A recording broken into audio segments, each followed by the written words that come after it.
Sebuah pembukaan yang dramatis menampilkan lanskap liar yang luas di Australia. Musibah kebakaran hutan melanda mengancam keseimbangan ekosistem yang rapuh. Beruntung, pada akhirnya api berhasil dipadamkan sebelum membakar habis seluruh hutan. Namun dalam peristiwa mengejutkan serta mencekam, makhluk misterius muncul dari kegelapan. Kehadirannya ditandai dengan serangan brutal terhadap sepasang walabi.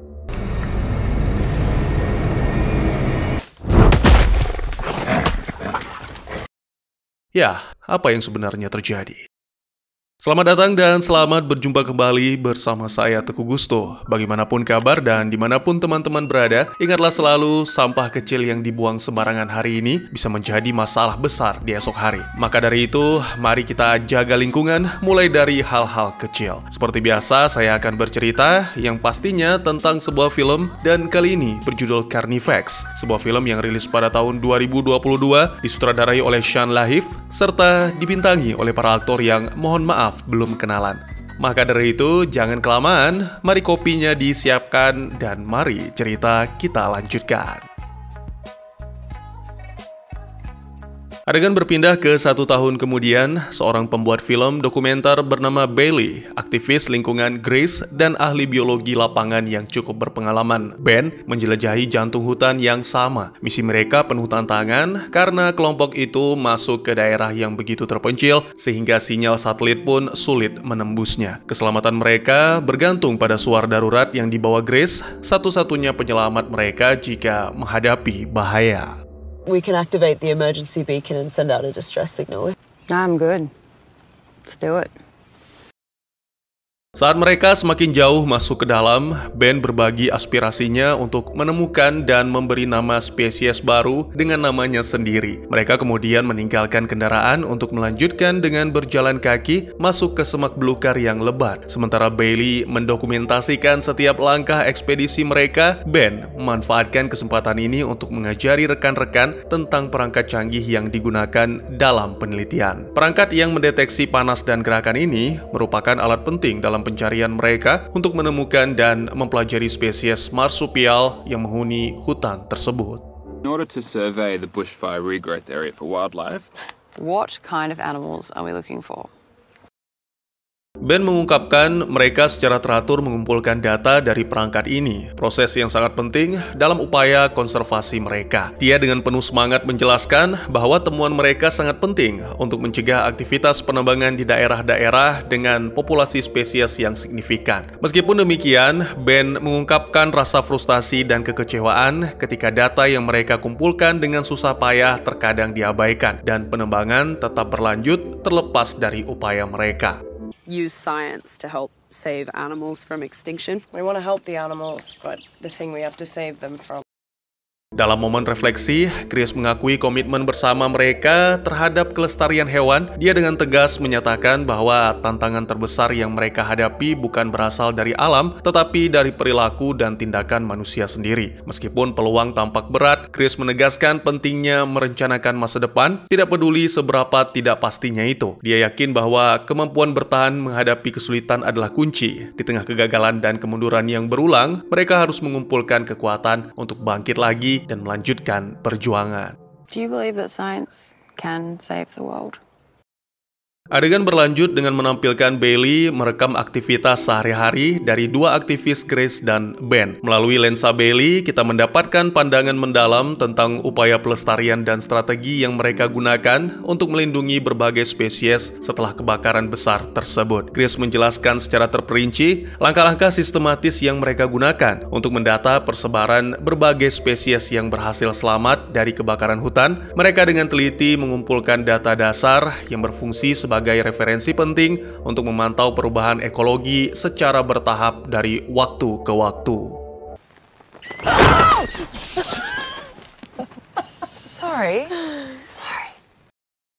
Bailey yang terdorong oleh rasa ingin tahu bertanya tentang keanekaragaman spesies setelah musibah semacam ini. Chris menjelaskan bahwa terkadang peningkatan keanekaragaman dapat diamati. Hal ini terjadi ketika hewan-hewan yang kehilangan habitat aslinya akibat kebakaran terpaksa mencari tempat tinggal baru. Namun migrasi ini tidak terlepas dari tantangan. Para pendatang seringkali mendapati diri mereka berkonflik dengan penghuni asli wilayah tersebut yang menyebabkan pertemuan yang tegang dan terkadang berbahaya. And if we don't get them help now, they'll become extinct. Ben pun juga ikut menambahkan tingkat kompleksitas dalam situasi ini. Dia mencatat bahwa meskipun hewan-hewan itu tangguh dan mulai pulih, ukuran hutan yang menyusut mengakibatkan kelangkaan sumber daya. Kelangkaan ini membuat hewan-hewan lebih rentan terhadap kelaparan. Dia dengan jelas menggambarkan puncak dari waktu makan yang terjadi 1 jam setelah matahari terbenam sebagai persaingan yang sangat ketat untuk mendapatkan makanan. Ben membandingkan dengan restoran yang penuh sesak di mana semua orang datang pada waktu yang sama, serta menjelaskan bahwa beberapa organisme secara acak tidak sengaja menjadi dalam tanda kutip sasaran istimewa, target hewan-hewan lapar lainnya dalam sebuah peristiwa kejam. Forest is a lot smaller, so they're hungry. Adegan kemudian menampilkan Gary, seorang pria yang berburu hanya untuk kesenangan. Pada suatu malam, Gary menghabisi seekor walabi dan memakannya. Namun, kedamaian malam itu terpecah ketika anjingnya Gus Ngapaketo menjauh dari perkemahan diikuti suara rintihan pelan. Dengan membawa senjata dan sangat hati-hati, Gary memeriksa tetapi malah menemukan pemandangan mengerikan berupa organ segar yang berserakan di tanah. Dan kemudian, tiba-tiba saja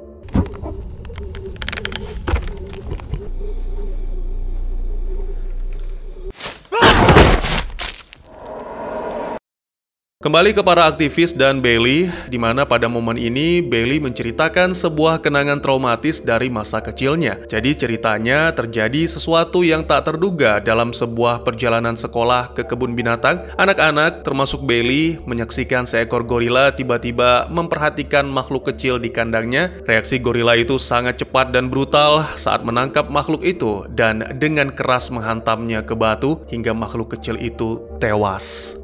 And all the kids are like, oh, like, look at that little...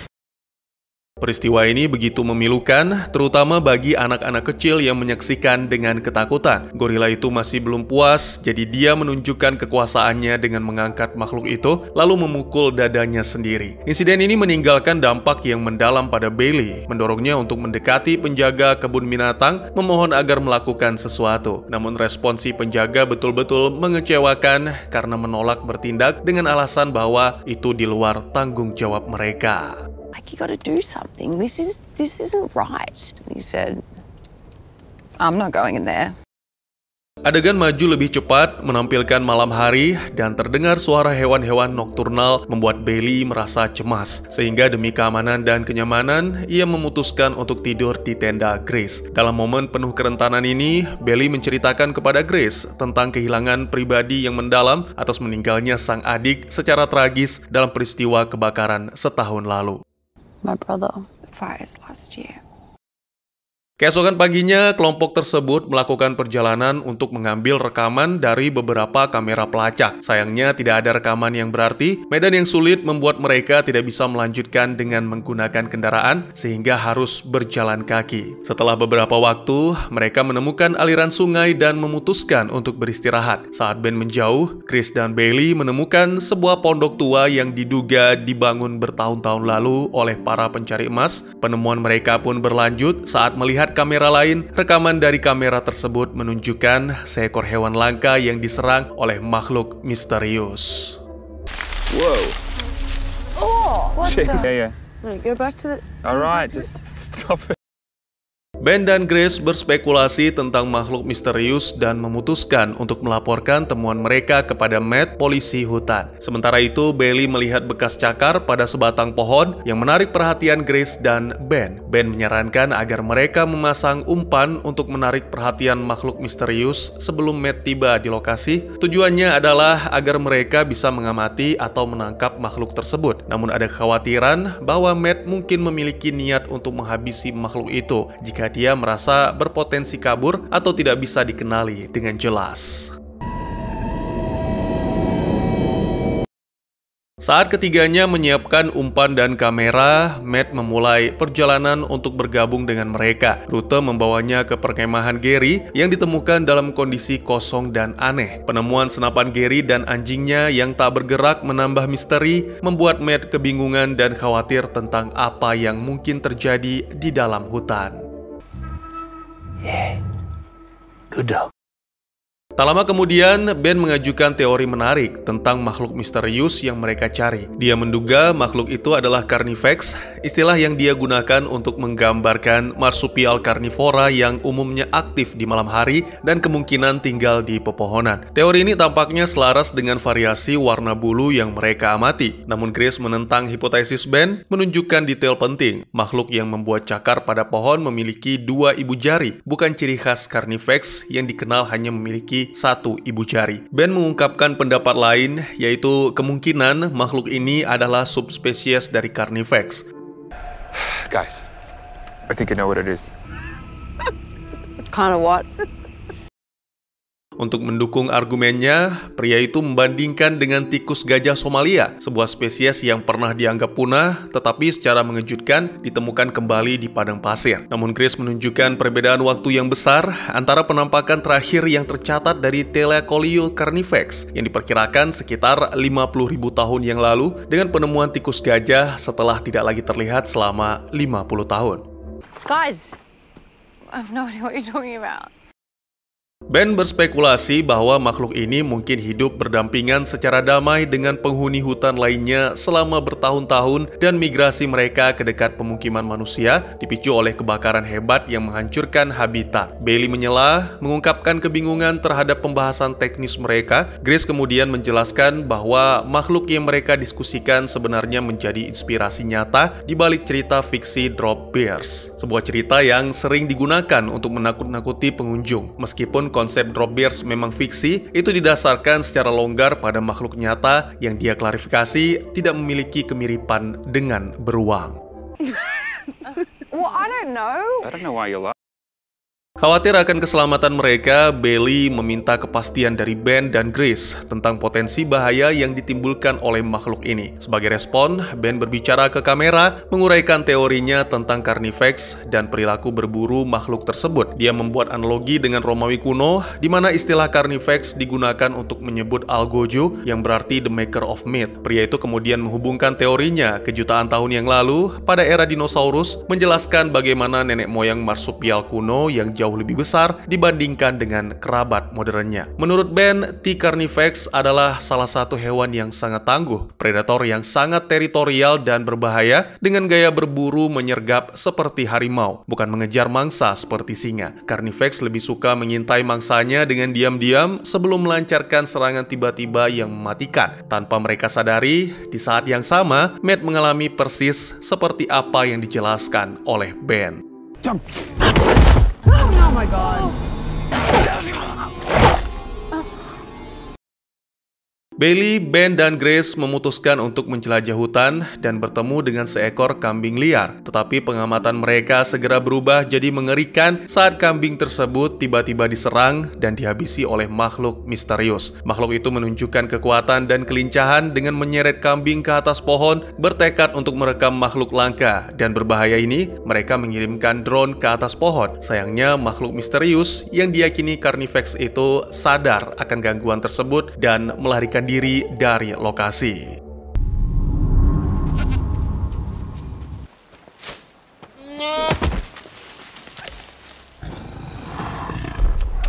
Oh my God. The fuck is that? Dalam upaya putus asa untuk merekam, Ben nekat mengejar makhluk itu dengan Grace yang mengikuti di belakang. Sayangnya, pengejaran mereka berubah menjadi peristiwa berbahaya ketika Grace terjatuh ke dalam lubang. Ben yang mencoba menyelamatkan tiba-tiba diserang. When we get out of here, we should...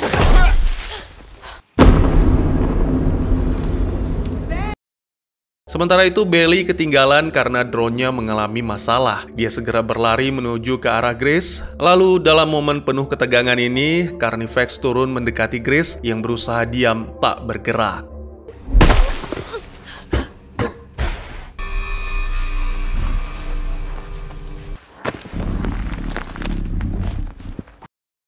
Di saat yang sama, Bailey menemukan mobil Gary dan segera membunyikan klakson serta secara tidak sengaja menyalakan lampu merah yang mana membuat anjing Gary, Gus, datang menghampiri. Selain itu, suara klakson juga mengalihkan perhatian Carnifex sehingga memungkinkan Grace melarikan diri dari lubang menuju ke pondok untuk berlindung di dalamnya. Beberapa adegan ditampilkan secara bergantian. Ben yang ternyata masih hidup berusaha merangkak untuk melarikan diri, dan Grace yang mengalami luka akibat cakar Carnifex. Mereka dengan cepat berusaha mencari cara untuk menutup luka, tapi lagi-lagi makhluk ganas datang menyerang, dan kali ini sepertinya Ben tidak selamat.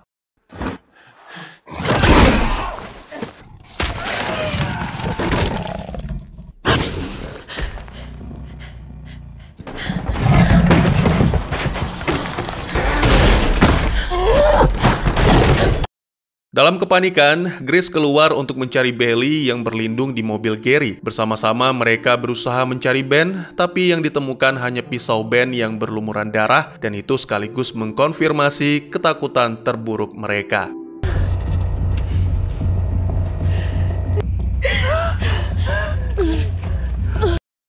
Bertekad melarikan diri dari hutan dan teror Carnifex, dua wanita itu plus Gus bergegas menuju mobil dan segera melarikan diri. Sayangnya setelah beberapa waktu berkendara, mobil mereka terjebak. Dalam upaya putus asa untuk membebaskan kendaraan, Grace mengaitkan kawat derek ke sebatang pohon dan lagi-lagi sangat disayangkan,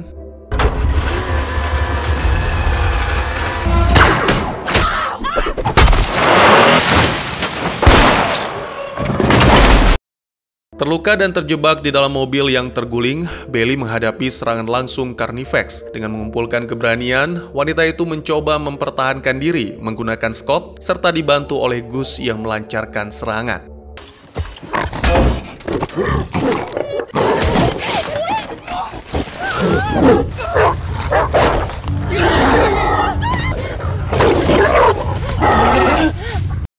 Setelah momen itu, Grace yang memegang senapan dengan satu peluru tersisa menghadapi dilema moral. Dia enggan menghabisi makhluk langka dan terancam punah ini karena memahami insting alaminya dalam memburu. Sengaja atau tidak, tembakan yang dilepaskan oleh Grace meleset. Merasa terancam, Carnifex pun pergi melarikan diri. Lalu film ditutup dengan menampilkan momen emosional Grace dan Bailey berpelukan. Mereka merasa lega karena semua kengerian ini telah berakhir.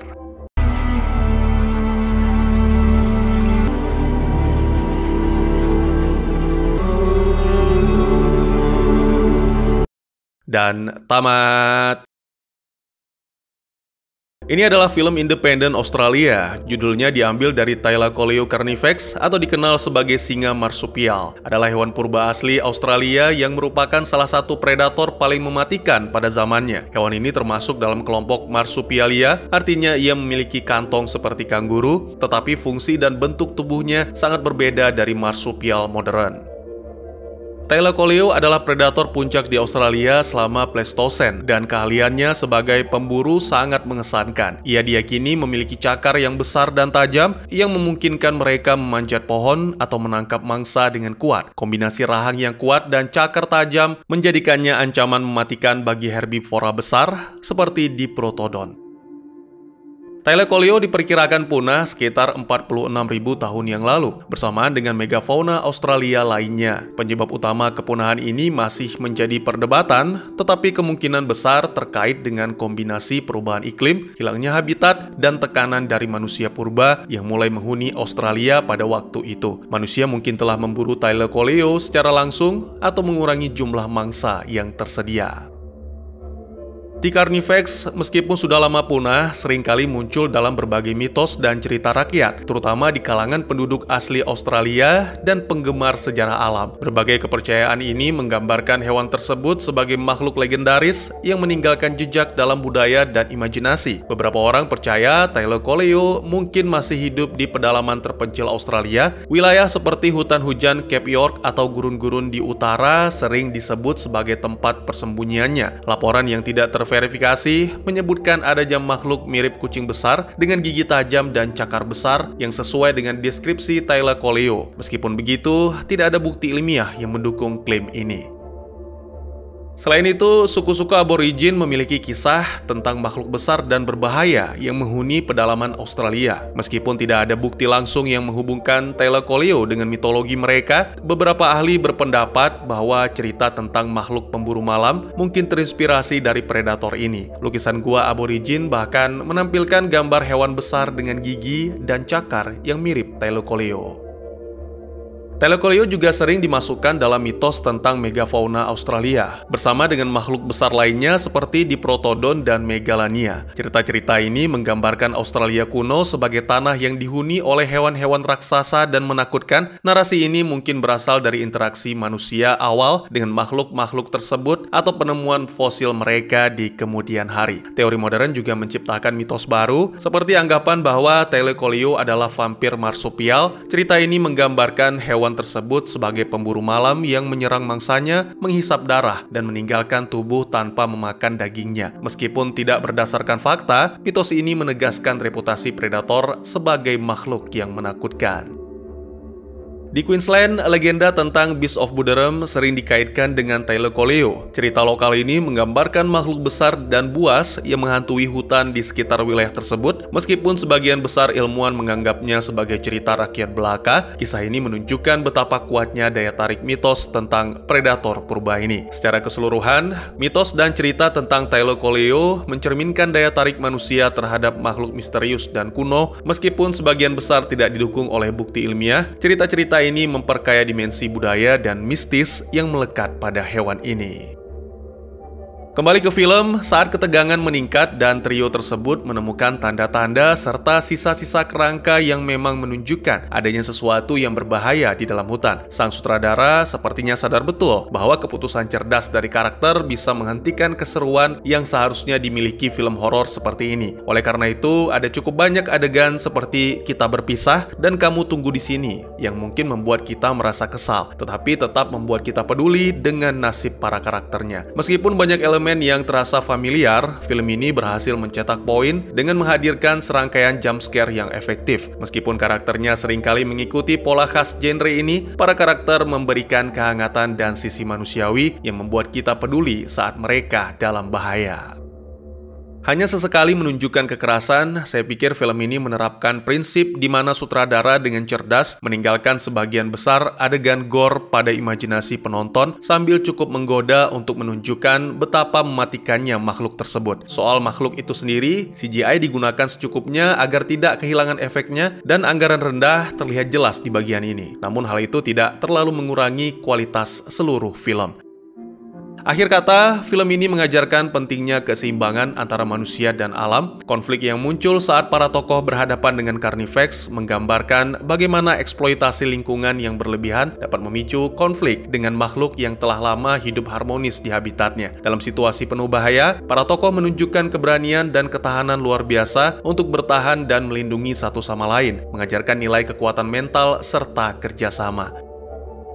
Selain itu, keputusan moral Grace untuk tidak membunuh Carnifex meskipun nyawanya terancam menegaskan pentingnya menghargai setiap kehidupan, termasuk spesies langka yang keberadaannya harus dilestarikan. Migrasi Carnifex ke wilayah manusia akibat kebakaran hutan juga menjadi pengingat akan dampak buruk aktivitas manusia terhadap ekosistem. Secara keseluruhan, cerita ini menyoroti hubungan manusia dengan alam, pentingnya konservasi, dan perlunya kesadaran akan dampak tindakan kita terhadap lingkungan. Bagaimana menurut kalian?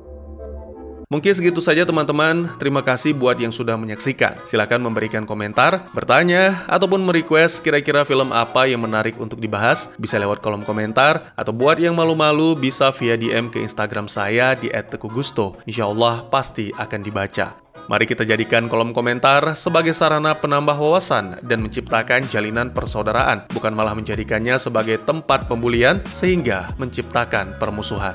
Jangan lupa untuk dukung terus channel ini dengan cara share, like, dan subscribe, karena dukungan dari kalian sangat berharga bagi saya demi perkembangan channel ini. Saya Gusto, sampai jumpa di video selanjutnya. Tetap semangat, tetap bersyukur setiap hari. Dadah!